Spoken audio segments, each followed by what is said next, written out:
c'est pas vraiment une question, mais j'ai une autre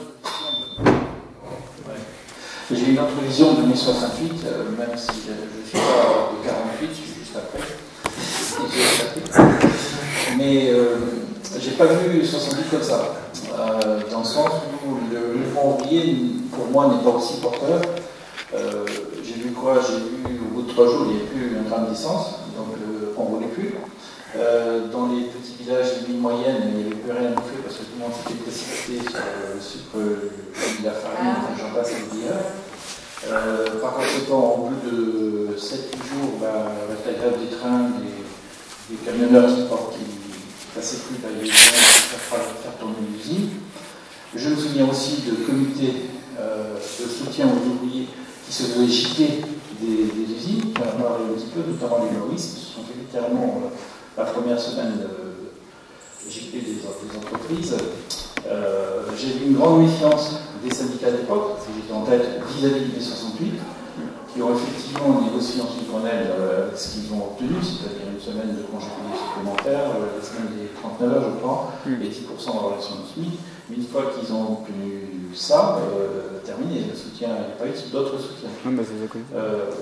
Donc, j'ai pas tout à fait cette même analyse. Après, tu les as vus, les ouvriers, parce que vous les avez vus, les ouvriers, parce que s'il n'y avait plus personne pour faire tourner les trains, s'il n'y avait plus personne pour amener l'essence, s'il n'y avait plus personne pour la produire, ça veut dire qu'il y avait quand même à un moment donné des grévistes. Tu sais très bien que pour le pays, il n'y a pas besoin de mettre des millions d'ouvriers en grève. Ah mais là il y en avait 9 millions, donc forcément. Non, je suis d'accord, mais c'est avec 9 millions d'ouvriers, de personnes en grève, ça aide encore plus. Si tu es en grève, vous ne pouvez plus travailler. Là, il y a quand même... Alors, la relation des maoïstes de service de l'époque avec le monde agricole, on a dit, je ne sais pas, ça s'est peut-être un petit peu passé dans certains coins, mais en tout cas, pas dans la profession française. Parce que les Français regardaient à la télévision ce qui se passait, enfin les Français moyens, ils ne comprenaient pas trop ce qui se passait à Paris, cette chienlit qui se débarrassait, etc. Enfin bon. Non, mais je pense que c'est justement ce qui est intéressant en mai 68, c'est que il y a un discours dominant qui présente... Oui, ce qui est intéressant en mai 68, c'est que c'est un phénomène ambigu, dans le sens qu'il est vécu différemment selon de quel point de vue on se place. Et c'est vrai que par rapport à la vie, par exemple, des campagnes, c'est sûr que au moment T de l'événement, c'est pas forcément là où tu as la plus grosse impact. Mais c'est justement, ça vient après peut-être pour les campagnes, parce que justement il y aura l'Espérance du Larzac qui sera fondatrice. Voilà, il y aura aussi le travail qui sera fait justement par diverses associations, une refonte complètement du monde rural dans les années qui vont suivre 68. C'est-à-dire que, par exemple, pour beaucoup de choses, et aussi pour l'évolution aussi de la sociologie des campagnes, les campagnes avant 68, disons avant le pic des 30 Glorieuses, c'est pas les mêmes campagnes qui vont être après dans les années 60, la fin des années 70 ou 80.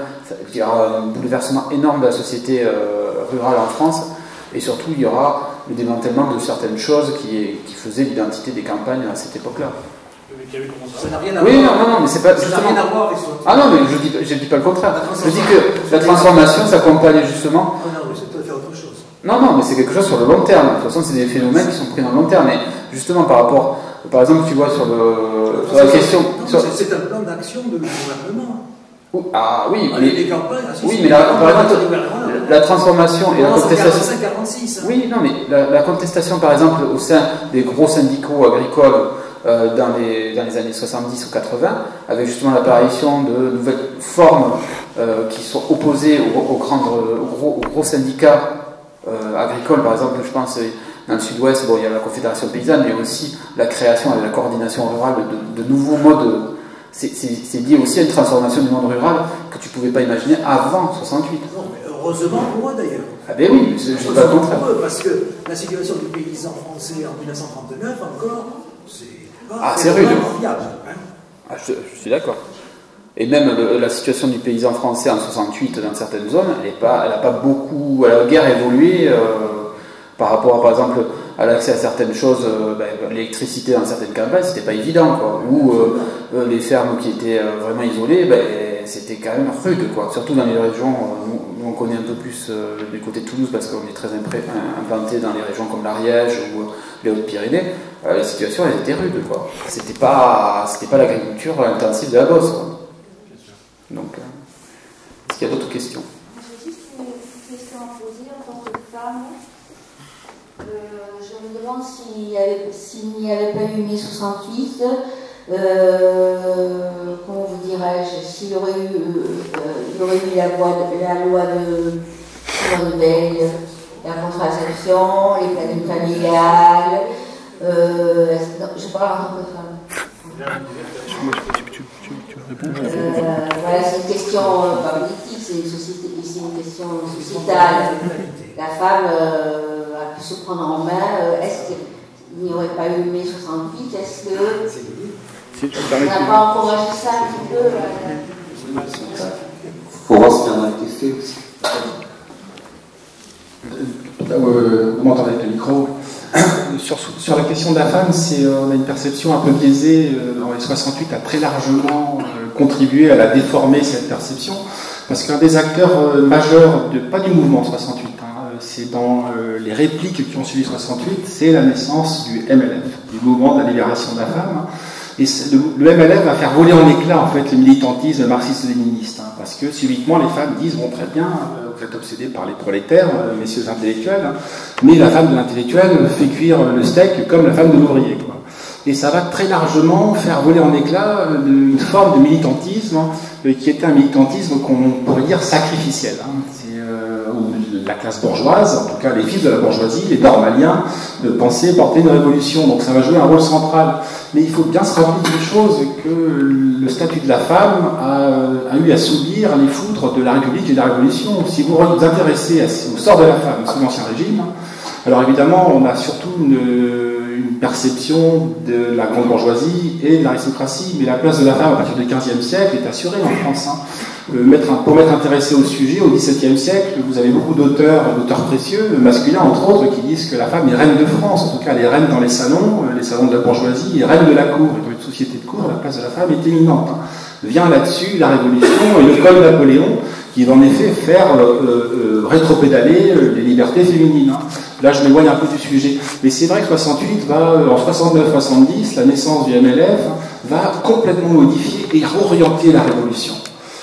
Ça va opérer un basculement qui me semble très très contestable. C'est-à-dire qu'on va évacuer et liquider la question sociale. La question sociale va disparaître au profit de la question sociétale. Donc on va passer en réalité d'un agenda qui est guidé par des questions de l'égalité salariale, à un agenda qui va être commandé par la parité.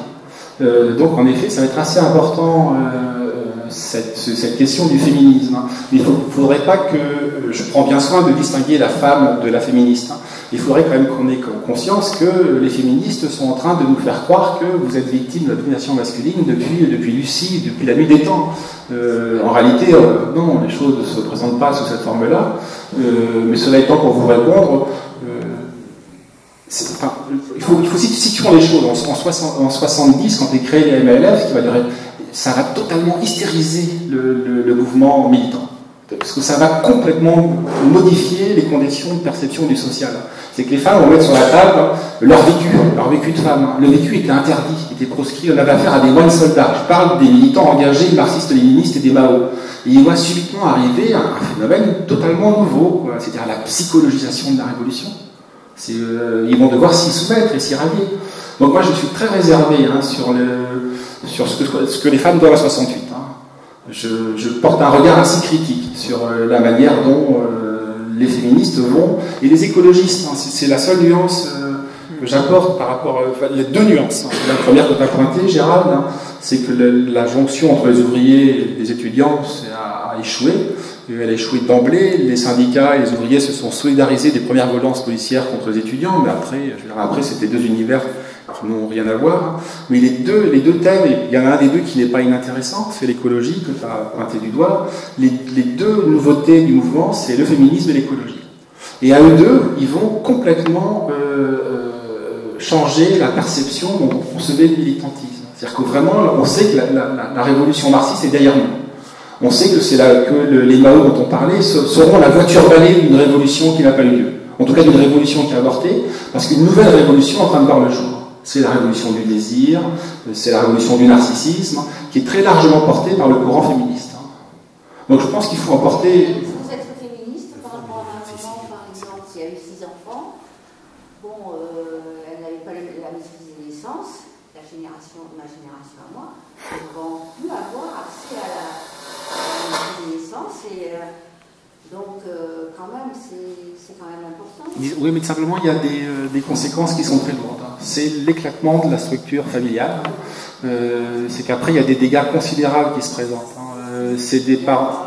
Il y a un point d'équilibre qu'on n'arrive jamais à trouver. Moi, je me répète, j'ai fait au brise-glace une charge sur 68 pour me concentrer sur 2 phénomènes. La liquidation de la question ouvrière. Le grand paradoxe, c'est que c'est la plus grande grève ouvrière qui va déboucher sur la périphérisation 30 à 40 ans à l'avance des classes populaires, qui vont progressivement s'éloigner à la fois de l'agenda politique et des centres-villes.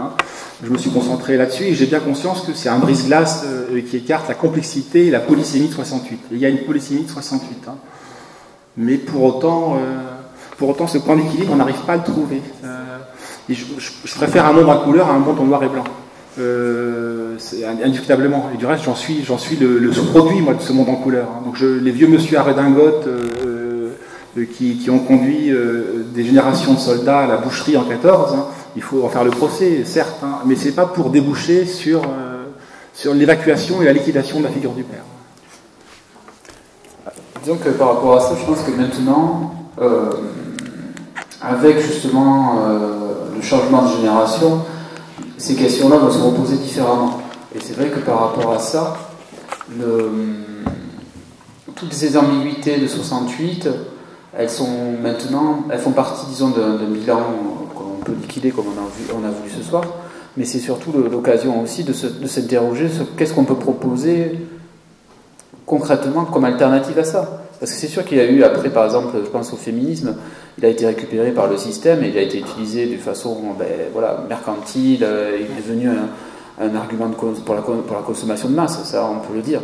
Mais en même temps, qu'est-ce qu'on peut proposer à ce moment-là contre ça, et surtout en préservant l'idée justement qu'il faut redonner un équilibre à la société, et une certaine justice au sein de la société, et qu'on doit, pour qu'elle soit harmonieuse, viser à l'intégration de tous dans cette société. Simplement, je veux pas que le féminisme nous monopolise la question de 68, mais ça va avoir des conséquences considérables, comme cette question du MLF et de la libération de la femme, parce que ça va être une condamnation sans nuance de la maternité. C'est la conviction que la femme n'est pas une femme, que c'est une prison, le corps de la femme. Du reste, beaucoup, Antoinette Fouque, qui était une féministe également, elle va essayer de se rapproprier de son corps de femme. C'est-à-dire qu'un corps de femme, c'est aussi une femme qui porte un enfant et qui accouche.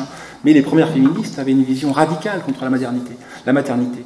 Il y avait une espèce de nihilisme radical dans ce féminisme-là. Ça va nous conduire, ce féminisme-là va nous conduire à la théorie du genre qui va se diffuser mondialement à partir des campus américains 30 à 40 ans plus tard, mais sur les mêmes bases. C'est que l'idée que je dois me libérer de cette prison du corps, de mon enveloppe charnelle. Je ne suis pas conçu pour mettre au monde. Et parallèlement à ça, ces combats des minoritaires ont leur propre logique. C'est que non seulement donc la femme ne doit pas mettre d'enfant au monde, puisqu'elle doit vivre libre, vivre sa sexualité librement. Donc c'est porté par une logique malthusienne. Les logiques malthusiennes sont Ouais, c'est vrai. Et puis des féministes américaines l'avaient dit même fin 19e, l'avaient dit, les suffragettes l'avaient dit, tout ça. Où voulais-je en venir sur la question Et simplement, oui, c'est logique des minoritaires. C'est que si vous ne faites pas d'enfants, il faut quand même avoir des bras pour payer les retraites, pour faire tourner les usines. Donc c'est l'immigration qui prend le relais. Mais bon,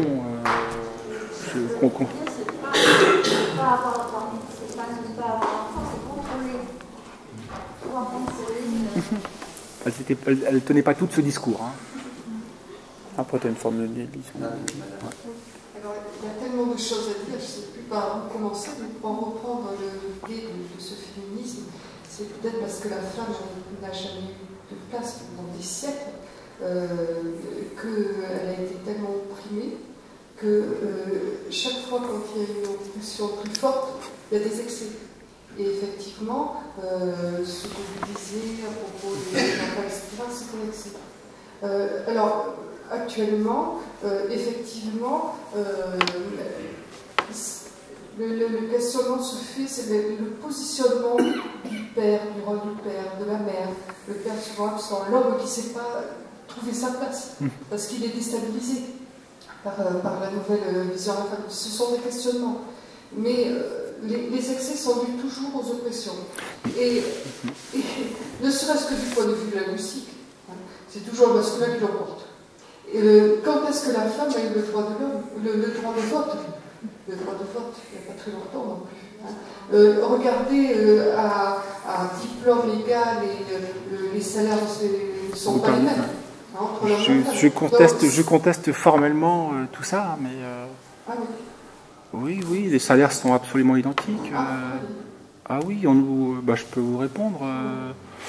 Enfin, je laisse finir, Voilà. Pardon. Donc, d'une part. Alors, d'autre part, moi, quand je suis venue ici, je me suis posé la question de l'héritage de 68. Et je pense que 68 aussi, alors vous avez parlé de période de glisse, je suis tout à fait d'accord avec vous, mais en même temps, c'était un immense espoir, et quand il y a des espoirs, là aussi, il y a une utopie qui se met en place. Mais il y a quand même un héritage culturel, un héritage où il y a une liberté de penser, liberté de critiquer, liberté de réfléchir, liberté dans les mœurs, liberté culturelle aussi. C'est tout ça que nous a apporté 68. 68, je dirais, c'était une porte ouverte.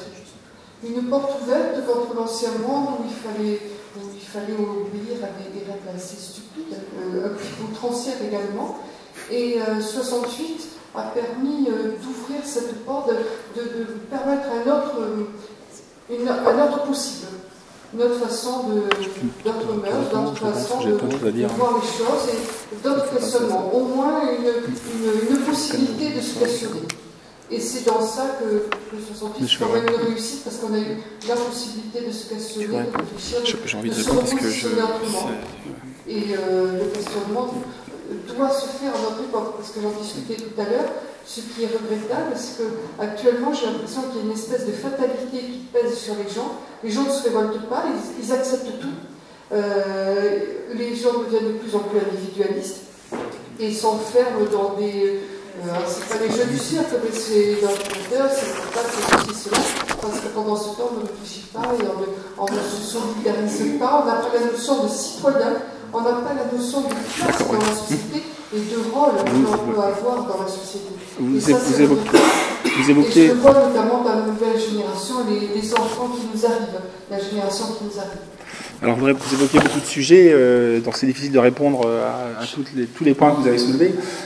Moi, je me concentre sur la vision que vous avez de la femme. Vous êtes victime d'un révisionnisme historique qui vous fait croire que la domination masculine vous a étouffé pendant des millénaires. Il y a un élément qui est toujours négligé par les féministes, c'est la révolution mécanique. C'est vrai que dans des sociétés pré-mécaniques, dans les sociétés pré-industrielles, il est évident que la force physique de l'homme lui assurait une prédominance anthropologique. Et cette prédominance, elle a été partagée, elle a été co-partagée. La femme, en tout cas dans les sociétés paysannes, dominait un espace domestique, c'est-à-dire la cour, c'est-à-dire les animaux domestiques, les proches, et l'intérieur. Je vous recommande un auteur que j'aime passionnément, étant un néo-bourguignon enraciné, qui est Vincenot, bien sûr. Vincenot, on parle magnifiquement du statut de l'homme et de la femme dans la société archaïque. Rassurez-vous, on ne vous battait pas. L'homme, ce qui me frappe dans ce discours féministe, c'est que vous négligez toujours que nous sommes les fils de nos grands-mères, de nos mères, les frères de nos sœurs, et surtout les époux de nos épouses, et accessoirement les pères de nos filles.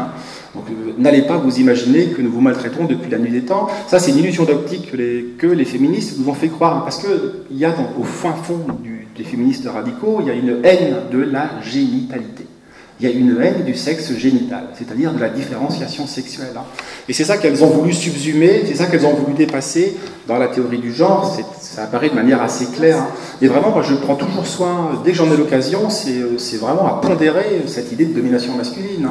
En tout cas, pour le cas français, je parle du cas français, Elle procède énormément de la République, hein, qui avait une terreur d'une femme présumée plutôt cléricale, donc qui a veillé, la troisième a veillé à repousser le plus loin possible le vote des femmes. Hein. Pour autant, de fait, les femmes ont voté, même dans le cadre du sens, après les hommes, donc je vous le concède. Hein.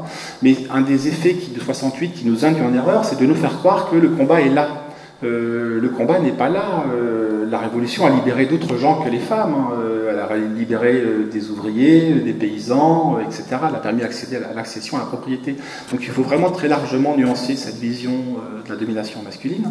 Et l'autre point, après je passe à Alexandre le micro, vous évoquiez la question de l'égoïsme. Mais alors c'est ce que j'évoquais tout à l'heure, c'est le MLF. Hein. Le MLF et le féminisme radical dans les années 60, 70, hein, a introduit la question individuelle. Hein. C'est les prolégomènes, le prélude de l'individualisme, donc c'était le sujet de mon intervention, mais il y a un chapitre que je n'ai pas abordé, c'est l'éruption du MLF ou du phare hein, de Hockenheim sur le Front de libération homosexuelle. Hein. C'est que tout d'un coup, ils ont mis l'individu sur la table, hein, et non plus la classe sociale. Hein. Le vécu individuel, l'expérience. Hein. Le minoritaire a mis son expérience, son vécu individuel. Hein. Donc il était évident que c'était, on passait d'un mode sacrificiel, c'était ça l'engagement, puisqu'on s'engageait pour quelque chose qui était plus grand que nous. Et désormais, on va s'engager pour ce que nous sommes, hein, en tant que victime. Hein. Donc l'égoïsme, les préludes de cet égoïsme que vous pointez du doigt, ironiquement, moi je reviens à la ruse de la raison de Hegel, hein, a été très largement encouragé par les nouvelles formes de militantisme qui ont été introduites par les militants homosexuels, les militants féministes. Hein. Pour autant, j'aime bien Antoinette Fouque, hein, et vous avez constaté que j'ai une vénération pour Hockenheim, hein, parce que c'est un immense auteur. Hein. Mais il faut quand même rappeler qu'ils ont très largement contribué à saper les bases de l'Ancien Monde. Hein. Et sapant les bases de l'Ancien Monde, il y a eu un appel d'air terrible hein, dans lequel les sociétés individualistes se sont engagées. Enfin, disons que par rapport à ça, c'est vrai que c'est difficile. C'est assez difficile justement de se resituer, mais ce que je retiens de l'intervention de Madame, c'est surtout cette idée qu'il ne faut pas se résigner. Et c'est vrai que l'héritage de mai 68 pour moi, c'est justement cette idée que au-delà de l'individualisme, justement, on peut faire une action collective au niveau national et justement incarner quelque chose, la cause du peuple, quoi. Et c'est vrai que cet événement est, pour moi, est porteur de beaucoup de choses, parce que je suis partisan d'une certaine forme de populisme justement par rapport à ça, et c'est vrai que moi ça me parle de cette idée où on peut réunir des gens de diverses conditions autour d'un projet d'émancipation et surtout de refondation de la France, quoi. C'est ça qui est intéressant. Mais il faut se rappeler que le mouvement populiste en 68, hein, il n'est pas porté par les féministes. Hein, parce qu'il y a un populisme en 68. Oui, il faut savoir que les marxistes-léninistes, en tout cas les maoïstes, certains maoïstes, hein, en tout cas ceux qui vont aller en établi, alors sur un malentendu, au fond, presque sur le mode des prêtres ouvriers, ça va finir très mal. Hein, parce que rappelez-vous le témoignage de Linhart et de Normalien, qui était enfermé dans un mutisme complet après expérience en établi de 2 à 3 ans, parce qu'il a pris très à cœur ça. Et le bouquin de sa fille, hein, sur les parents 68 ce qui est grandiose, le bouquin de sa fille, parce que c'est le procès d'un orphelin, en fait, hein, qui a eu des parents fantomatiques, hein, parce qu'ils se sont investis dans l'engagement. Mais le populisme, en 68, il y a des Mao qui étaient des populistes, qui se déclaraient comme populistes. Hein. Mais ça, justement, les nouvelles formes de militantisme, hein, ce qu'on appelait les nouveaux mouvements sociaux, qui se réclamaient de la French Story, de Michel Foucault et de ce genre de personnages-là, ont complètement débarrassé le terrain de ces formes de militantisme. Hein. Oui, mais justement parce que peut-être, comme tu disais, c'est ça le choc entre les deux populismes, quoi, le populisme authentiquement porteur. Oui, mais c'est ce que je veux dire, c'est que les 68 arts l'ont liquidé, ce populisme-là. Oui, mais disons qu'à un moment donné, après c'est toute l'ambiguïté de la chose, c'est-à-dire que les 68 arts, en renonçant à ça, l'ont liquidé. Justement parce qu'il y a une trahison de ce message, disons, et peut-être, je pense que le MLF a peut-être contribué peut-être à encore plus semer la confusion et à justement être utile pour mettre en avant quelque chose qui s'est vraiment réalisé par rapport justement à tout l'aspect des mœurs, l'évolution des mœurs. Mais par rapport à ça, je pense que le populisme maoïste a été abandonné par les maoïstes dès qu'ils ont vu qu'ils pouvaient s'intégrer dans le système. Et c'est justement tout, tu vois, par exemple, tu prends Libération, tu vois les unes de Libération au début, c'est quand même, c'est limite... je pense que c'est un appel populiste qui est caricatural, mais ça pourrait faire penser à Père Duquesne ou des choses comme ça, quoi. Ça Il va y a très de loin. ça, Oui, ouais. un peu de ça. Ouais. Mais tout ça pour dire que moi, je veux pas que vous pensiez que ma vision est trop systématique. Hein. Il y a un bouquin formidable, je confonds toujours les prénoms avec les Rollins. Je sais plus si c'est Olivier. Mais celui qui a écrit Tigre en papier, qui est un livre magnifique sur l'expérience de la gauche prolétarienne, donc ils vont aller en établi, qui vont arriver à la frontière du terrorisme, mais qui vont pas y aller. Ça finit assez mal pour eux, parce que ce sont des normaliens. C'est des normaliens qui, comme les prêtres ouvriers, c'est le même choc entre le prêtre ouvrier et l'ouvrier de Billancourt, Renault, dans la fin des années 30. Hein. C'est que ça ne peut pas prendre, hein, parce que c'est deux univers culturels il n'y a pas d'atome crochu. Et pour répondre à une autre de vos questions, il y a le bouquin de Jean-Pierre Le Goff. Vous savez comment il a appelé Jean-Pierre Le Goff son bouquin sur 68 ? Un héritage impossible. Hein. Il ne pousse pas assez loin, me semble-t-il, de la définition. C'est qu'est-ce qu'un mouvement qui a fait une condamnation sans appel, hein, sans équivoque de l'héritage, de la transmission, peut transmettre. Hein. Et il n'a rien à transmettre par définition, puisque la transmission, c'était ce sur quoi, la liquidation de la transmission, c'était ce sur quoi il se fondait. Donc par définition, ce mouvement-là ne peut rien transmettre. Hein. D'où la problématique du nihilisme, alors qui nous amènera très très loin, mais il ne peut pas transmettre. Il ne peut pas transmettre pour des questions de logique, hein, formelles. Hein. Après, c'est vrai qu'en 68, tu as deux ruptures, dans le sens que je finis juste sur ça, justement sur la transmission, tu vois, un truc qui est quand même très fort après, que tu vois se mettre en place justement à la fin des années 70, c'est quand même, tu as une marginalisation de certaines personnes qui ont fait mai 68 ou qui ont été des acteurs, ou qui vont les conduire très très loin, dans le sens qu'il y en a qui vont finir en asile, pour certains, d'autres vont suicider, d'autres vont sombrer dans le banditisme et la marginalisation, la drogue, et tu vois qu'il y a quand même à un moment donné un désespoir justement par avoir vécu une charge émotionnelle peut-être trop forte pour supporter pour certaines personnes, mais il y a quand même un passage à vide énorme, quoi, une décompression totale, un trou d'air, et tu vois que justement la montée a été très rapide, et trop rapide même. Et donc, et justement, ceux qui vont en bénéficier de mai 68, ceux qui vont se recycler dans les années 80, dans l'humanitaire, dans la gauche bien pensante, eux, ils ne vont pas du tout souffrir de ce trou d'air. Au contraire, ils vont s'en servir pour remonter plus encore plus haut.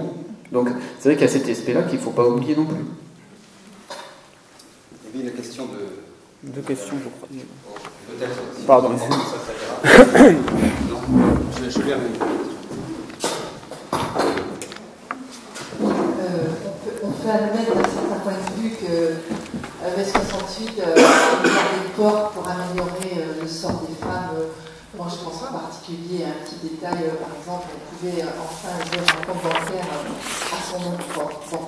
Mais pour ce qui concerne la maîtrise des naissances, il ne faut pas oublier que, je pense particulièrement à Madame Evelyne Sulro, qui était une grande féministe devant l'Éternel, qui à de nombreuses reprises a expliqué qu'elle s'était écartée de ses camarades de l'hystérique parce qu'elle avait envisagé la maîtrise des naissances sous l'angle de la maternité heureuse. C'est-à-dire qu'il ne fallait pas faire dégoûter les femmes de devenir mères et leur donner en tout cas justement cette fameuse haine de leur corps.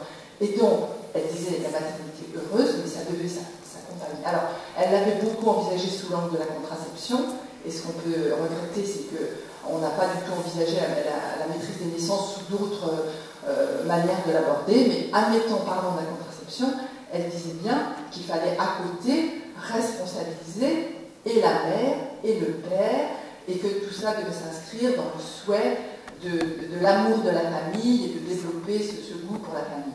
Bon, on sait comment tout ça a dérivé, et je préfère même pas aborder le thème de l'avortement, qui n'est en rien la méthode de contraception, et qui est pourtant ce qui est devenu d'un certain point de vue. Et dans le préambule de Madame Veil, il me semble, dans le préambule légal, il était également exprimé que ce devait être sous la forme d'une responsabilisation, que les gens devaient quand même agir en connaissance de cause et en ayant bien pesé le pour et le contre. Bien sûr. Ouais. On a même créé. Il faut. Non, parce que moi je suis d'accord. Donc, on va avoir une question encore. Je t'en prie. Pas sur le féminisme. Mais... Non, mais vas-y. Une question un petit peu plus terre à terre. On a senti si en 2018, alors je vais prendre l'exemple féministe, mais si une femme se balade tenue devant une manifestation, elle va tout de suite avoir un soutien du pouvoir médiatique qui va réconforter ses idées et vouloir distiller dans l'opinion publique donc le fait qu'elle a raison, qu'elle est dans le bon combat du progressisme. En revanche, en 68, je ne sais pas si je me trompe, mais il me semble que ce n'était pas le cas, dans le sens où c'était peut-être une démocratie un peu trop naïvement démocratique, c'est-à-dire qu'il n'y avait pas vraiment de pouvoir médiatique qui voulait insuffler des idées parmi la jeunesse, et pourtant la jeunesse c'était à la mode d'être 68 arts. C'est-à-dire que malgré une absence de soutien médiatique, c'était cool et ils ont eu une opinion publique plutôt favorable. Alors, comment l'expliquer, eux, ce qu'ils ont réussi à faire, et ce qui est impossible aujourd'hui est verrouillé? Ils n'avaient pas une opinion publique qui était totalement hostile. Alors certes, il y avait le RTF, hein, il y avait un appareil d'État médiatique, mais rappelez-vous, je n'ai pas les chiffres en tête, mais salut les copains, ça doit être un million d'exemplaires. Hein. C'est Europe numéro 1 qui retransmet les événements en direct, hein, avec beaucoup de complaisance. Hein. Le pouvoir médiatique n'était pas aussi monolithique. Quand Philippe Aki fait son concert à la République, où on casse un peu tout, début des années 60, hein, il y a 100 ou 200 000 jeunes. Hein. C'est porté par une lame de fond. Moi, donc je me répète, je ne vais pas répéter là-dessus.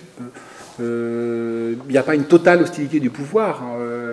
Et même au début, me semble-t-il. Hein, alors après, il y a une séparation, parce qu'en effet, il y a les stations essence, il n'y a plus d'essence, hein, etc. Cela étant, pour l'anecdote, hein, dès que les pleins d'essence sont faits, et c'est là où le pouvoir s'est rendu compte que c'était la manifestation, la commune étudiante n'irait pas très loin. Dès que les stations essence étaient pleines, tous les fils de la bourgeoisie sont partis à la campagne, hein, le premier week-end, qui doit être à la fin du mois de mai. Quoi. Donc c'est là où, mais je m'éloigne du sujet. Vous évoquiez sur le... Mais oui, le pouvoir, il ne faut pas se méprendre là aussi. C'est comme pour le... On a le sentiment, quand on écoute parfois là, que, je veux dire, nos anciens ne faisaient pas l'amour, hein, qu'on ne flirtait pas. Je veux dire, on est devenus fous, quoi. Est-ce qu'on a lu un roman sur le 19e siècle pour savoir... On parle d'avortement. Vous savez qu'en France, dans la paysannerie, le décrochage démographique de la France, c'est le dernier tiers du 18e siècle. Dans les familles paysannes, les femmes faisaient, je ne sais pas par quels moyens, mais des méthodes de contraception déjà. Donc arrêtons de penser qu'on flirte que depuis 68. Enfin, on faisait l'amour avant, quoi. Je veux dire, il y avait des jeunes étaient... c'est qu'on a... C'était pas pour vous, c'était pour... C'était votre... À un moment donné, on se dit, on passe pas du jour de la nuit au jour, quoi. Il faut lisez les témoignages, c'est dans les bals de village, dans les flirts, etc. Après, et songez, c'est l'objection de beaucoup de femmes qui font des critiques du féminisme, hein, c'est que certes la fille qui avait un enfant fait par on ne savait pas trop qui, son statut était pas enviable, ça fait moins qu'on puisse dire, mais elle vous rétorque toujours, est-ce qu'on s'intéresse au sort des femmes seules dans les quartiers populaires aujourd'hui? Il faut s'intéresser aussi à ce que c'est la même chose au fond, à peu de choses près c'est la même chose, sinon qu'il n'y a pas l'infamie symbolique de la communauté. Donc je m'éloigne, pardon. Ouais. Mais juste après je reviendrai à ta question par rapport à ça. Je pense que je pense à, quand tu dis ça justement, à un auteur qui est très important et que l'on ne dit plus trop d'ailleurs, c'est Philippe Ariès. Ouais, sur la famille, sur la famille, l'enfance, sur l'enfance, le statut de l'enfant. Et c'est vrai qu'il y a il ne faut pas croire que les structures familiales ont toujours été vraiment sclérosées, enfermées sur un modèle, et qu'il y avait plein de possibilités dans les communautés justement rurales d'intégrer justement les enfants illégitimes. Il y a eu aussi des tentatives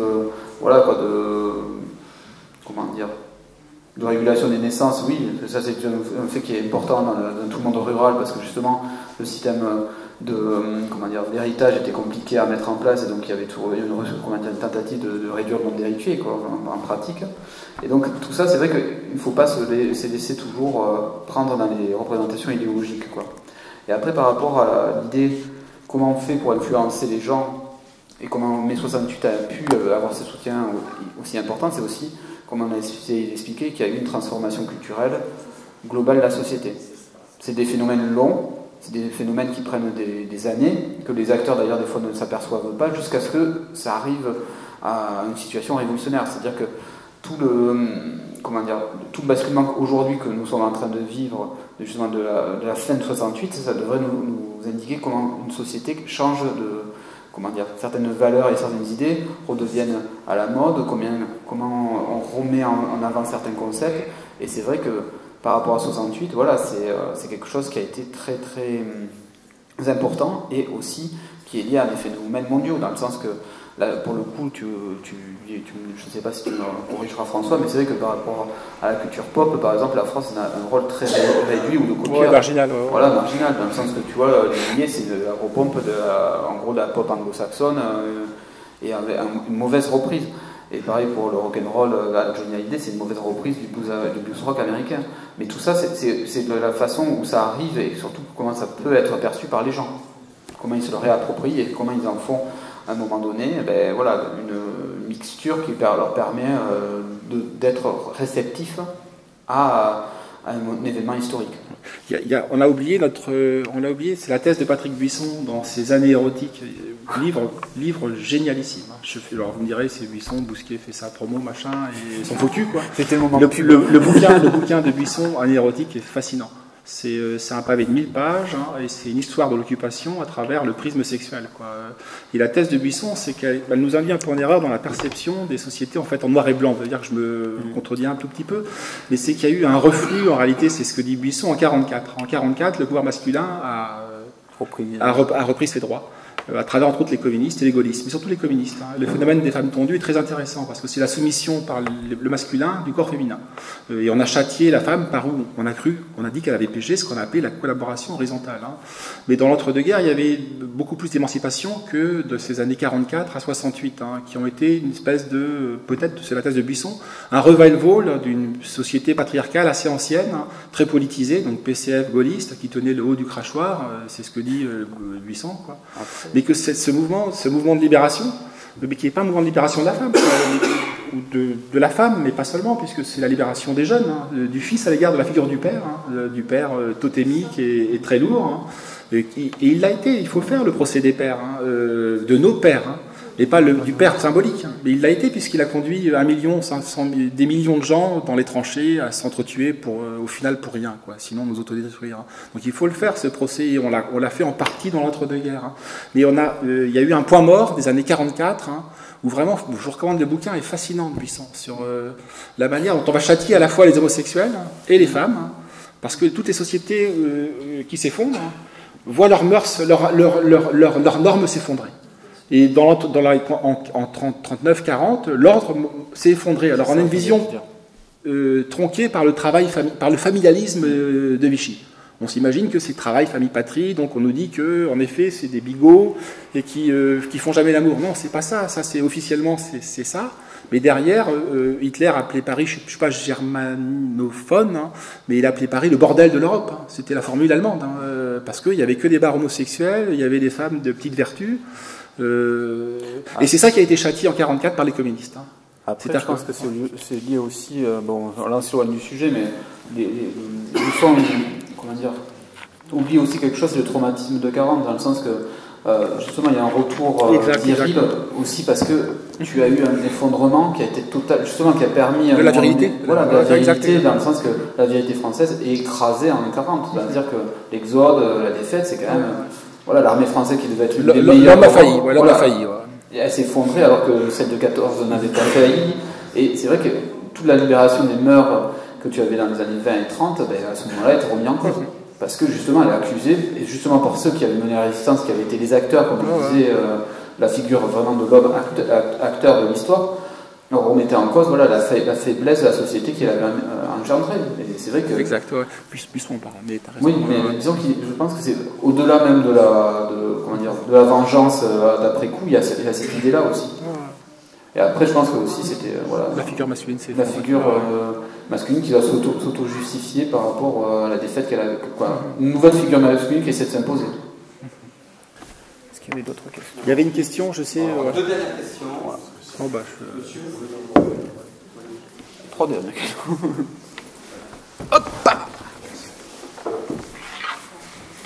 Bon, je pense que l'un des problèmes de 68, en fin de compte, c'est que les revendications, en fin de compte, sociales et sociétales n'ont pas été subordonnées à des principes supérieurs. C'est-à-dire que les gonzes, ils n'avaient pas lu Chevaucher le tigre de Volaille. C'est quelque chose qui est assez intéressant. Moi, je le vois en tant que ouvrier. Tout ce que j'ai fait dans ma vie, j'ai été éboueur et déménageur toute ma vie. Je peux vous dire qu'en fin de compte, que ce soit dans les syndicats ou sur les chantiers, pour essayer d'expliquer qu'en fin de compte, l'ouvrier n'est pas simplement un désirant, c'est-à-dire que tout ce qui est du domaine du pécunier, de gagner plus d'argent, ou alors en fin de compte avoir de façon anecdotique dans l'entreprise, développer des acquis sociétaux, c'est vraiment très anecdotique, c'est surtout en fin de compte de l'argent, mais que surtout ce qu'on demande en tant que gain, dans certains cas, peut être subordonné à des principes supérieurs. Et c'est le lien moi, que je fais ce soir en fin de compte, en la rencontre entre des gens justement de l'élément et de rébellion. C'est le fameux partage. Qu'est-ce qu'on fait en fin de compte pour concilier en fin de compte le monde du travail et ce que Evola appelait une aristocratie, pas dans le sens classique du terme, mais en fin de compte dans le sens de la population, et faire en fin de compte créer une société organique. Comment est-ce qu'on fait ça? Parce que moi je peux vous le dire en tant qu'ouvrier, on essaye. C'est très difficile, c'est très difficile. Donc ma question c'est comment faire du lien en fin de compte. Ouais, alors là, ouais. C'est la question du lien. Là, moi je suis dans l'incapacité. Pour aller dans le sens de monsieur, ce qui est important de voir, c'est comment le système a pu récupérer 68 pour en faire ce qui est devenu aujourd'hui une société complètement individualiste, complètement inféodée à l'argent, sans aucune valeur fondamentale. C'est ça qui est important. Moi, j'ai pas de réponse. J'ai pas. Moi, j'ai. D'identité. Moi, je le vois quand j'ai été viré de la CGT, ouais. Mais quand on est à la CGT, qu'on commence à parler d'identité. Non, mais ouais, vous savez, on est dans tous les milieux. Je veux dire, moi, dans la presse, hein, tout est barré, puisque ce dont je parle c'est pas audible. Hein. Donc, soit c'est un extraterrestre, soit un dangereux, déviant, fasciste ou fascisant, quoi. Mais moi je crains, alors je fais valoir un point de vue peut-être un peu, il n'est pas sombre, hein, puisque c'est toujours le Gramsci, pessimisme, la dialectique du pessimisme et de l'optimisme, donc optimisme de la volonté et pessimisme de l'intelligence sans prétention, le pessimisme du constat. Moi je pense qu'il faut aller au bout du processus de décomposition. Il faut alors peut-être que ce qu'on peut faire, je parle pour élément, et encore, je parle pas pour élément, puisque il y a Pascal, le patron de la rédaction, ferait valoir un point de vue moins sombre que le mien, hein, il est moins négatif que le mien, ouais. Mais moi, Pascal et d'autres, hein, dans la rédaction, les partager, et je crois qu'il faut qu'on aille au terme de cette maladie du nihilisme qui nous rend impuissants. Et je veux pas simplement, en disant cela, alors après je cède à Alexandre la parole, j'ai fait partie des gens qui ont été, on a pété un peu plus haut que notre cul avant les élections de 2017. Hein. Donc il m'arrivait de dire dans des interventions que le combat culturel était en passe d'être gagné. Quoi. La preuve en est, c'est que tel ou tel auteur faisait d'énormes succès de librairie, que nous, à notre niveau de revue, on touchait une audience beaucoup plus large. Hein. Or, de fait, la rente culturelle, et donc en l'occurrence le monopole sur la culture, le monopole sur l'institution, le monopole sur l'éducation nationale, sur les médias, etc., est totalement verrouillé par le gauchisme. Hein, donc il faudra attendre. En tout cas, dans la presse, c'est ça. Je veux dire, oui, et quand je parle à des enseignants, c'est ça. Donc Mais, tu veux faire un mot de conclusion? Ouais, moi je veux faire un mot de conclusion dans le sens que moi j'ai la même devise que toi de Gramsci. je suis tout à fait sur ça, mais bon, je suis quand même sur comment dire. Sans être naïf, je suis plus optimiste. C'est-à-dire que je pense que quand même il y a un moment historique qui est quand même sans précédent, qu'il y a une ouverture, un créneau qui est certes réduit, mais qui est là, et qui a justement avec une refonte entièrement du système en face de nous, on se trouve devant une situation qui nous permet peut-être de proposer autre chose. Et si proposer autre chose, justement, c'est à nous de l'inventer, et c'est nous d'être créatifs et d'être combatifs pour l'imposer. Donc cette question-là, justement, et je ne vais pas rentrer dans les détails, mais en gros, c'est toute l'idée qu'il y a à l'heure actuelle une France rebelle qui ne demande qu'à s'exprimer et qui ne demande surtout qu'à s'organiser et à peser. Et je pense que justement le travail notre modeste travail, c'est d'essayer de faire en sorte, c'est pas d'essayer de faire vendre des livres ou de faire le succès de quelques auteurs, c'est de faire vraiment une proposition d'alternative concrète. Et cette proposition, c'est pas des têtes de gondole justement des meilleures ventes du mois qui vont nous l'apporter, c'est plutôt des gens à des niveaux très locaux, comme ici ce soir, qui se réunissent et qui arrivent à proposer un débat ouvert et intéressant sur quelque chose, mais aussi qui va peut-être produire autre chose ensuite. Voilà. Non, mais je te souhaite. Oh, c'était beau. Merci. Et en tout cas, je vous remercie justement d'être venus si nombreux, souvent de loin pour l'occasion. Et merci beaucoup à vous tous, François. Merci. Ouais.